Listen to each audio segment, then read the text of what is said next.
recent times, notably since the emergence of the Muhammadu Buhari administration, the Fulani Herdsmen issue had suddenly become a cause for security concern across the entire nation, even more prominent now than the Boko Haram issue.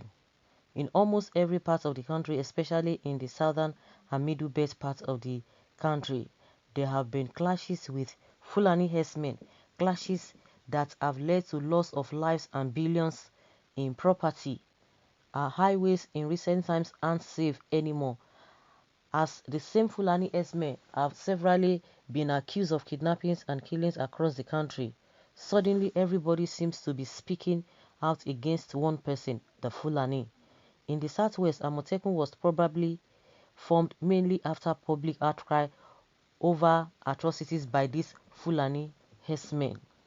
Lately, Oduduwa Republic separatists and activists Sunday Igboho is taking the bull by the horn, and the southwest is gradually coming out as one to speak against Fulani. Igboho had issued a sack of Fulani in Oyo State, a situation which culminated in the burning of the palace of the Fulani leader in Oyo State. Ogun people have recently started calling Igboho to help them sack Fulani in their states. In the southeast, separatist leader of the indigenous people of Biafra have formed a rather formidable armed force targeted at the Fulani herdsmen who have been accused of such atrocities in the area. A few days ago, the Eastern Security Network struck a Fulani settlement and destroyed their herds. The middle belts that have suffered the most of these Fulani-led clashes may even likely join the people of the southwest and southeast in this latest campaign against the atrocities of the Fulani herdsmen. If care is not taken, similar occurrence may start in other states across the nation where the Fulani have wreaked so much havoc to the indigenous people.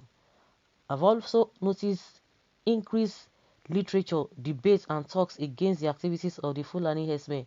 Even the educated Fulani have started condemning the activities of the nomadic Fulani who are causing trouble across the country. Nigeria is sitting on a keg of a bomb at its right now, and a little misstep can throw the nation in more crisis than she can handle at the moment. Almost 70% of Nigerian military forces is tied down in the battle with Boko Haram. Fresh crisis anywhere else in the country can leave the entire nation vulnerable and risk a total breakdown of law and order. Nigeria cannot risk further violent confrontation, but the Fulani herdsmen seem to be determined to create more trouble for an already seriously troubled nation. The landmass in the north is larger than the ones in the south. Why can't the herdsmen keep their heads in the north, where they have all the land to use, rather than invade the south and cause trouble everywhere? For a supposedly nation like Nigeria, it has become increasingly shameful to see herds of cattle using the same rules used by human beings. I have also I have become even more it has become more embarrassing to read supposedly leaders comparing cattle life to human life. It's shameful, yet in a Nigeria that should be the giant of Africa, where we should be thinking of how to build nation, we are destroying it over cattle.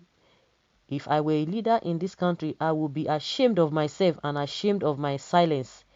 In the north, the Hisbah destroy alcoholic products. These are people, businesses that are destroyed. Yet in the south, Fulani herdsmen destroy and kill people, and the people are attacked when they try to defend themselves. The Buhari government has been accused of its sympathy to herdsmen, regardless of the killings and atrocities they have wreaked across the nation. Is it because Buhari is a Fulani that the Fulani becomes untouchable? Buhari is the leader of the entire nation, the supposed father is of all, and as such shouldn't be seen supporting one people over the others. With the gradually uprising against the activities of the Fulani across the country, we risk seeing the entire country rising up against the Fulani if our leaders don't start now to toe the path of peace, coexistence. Why we don't like peace is something we don't just can't understand. The Nigeria strategy to situations have always been force. The people complain about Fulani herdsmen, killings and kidnappings, and instead of punishing the offenders to show impartiality, our leaders sent police and army against the people for complaining. If President Yaradua had lasted longer, he would have brought real peace across the nation, as he seemed right understand how to handle crisis and brought the unrest in the Niger Delta to an end. Under him, we didn't hear of Fulani misbehavior, even though he was a Fulani man. Nigeria should emulate, Buhari should emulate Yaradua and advocate for peace before this gradual uprising fireballs into something he might not be able to control. A war should be enough for the wise.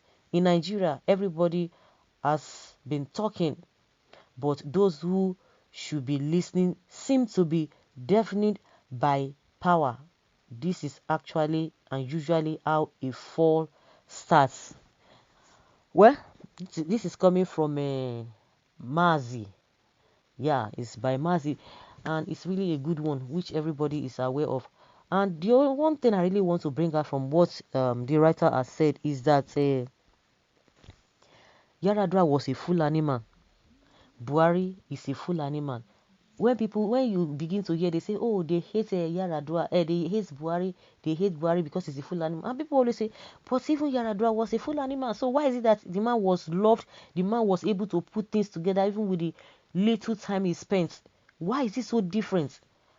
People have been talking about Fulani, Herdsmen, Fulani. They are good people. They have stayed for a very long time with the people. But why is it that it was when Buhari just came on board, bang, everything just changed? And the worst part of it is that with all these atrocities, oh my goodness, it would have. Did IPOB? The question is that did IPOB do anything in the first place? They were in their region. What did they say? They were asking for their own country, and that became an offense.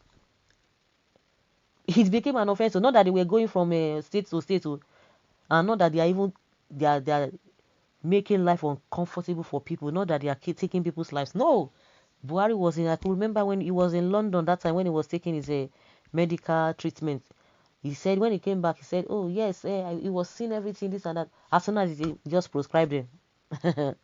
But people who are all over the country, or in every nook and crannies of this country, taking other people's lives, nothing.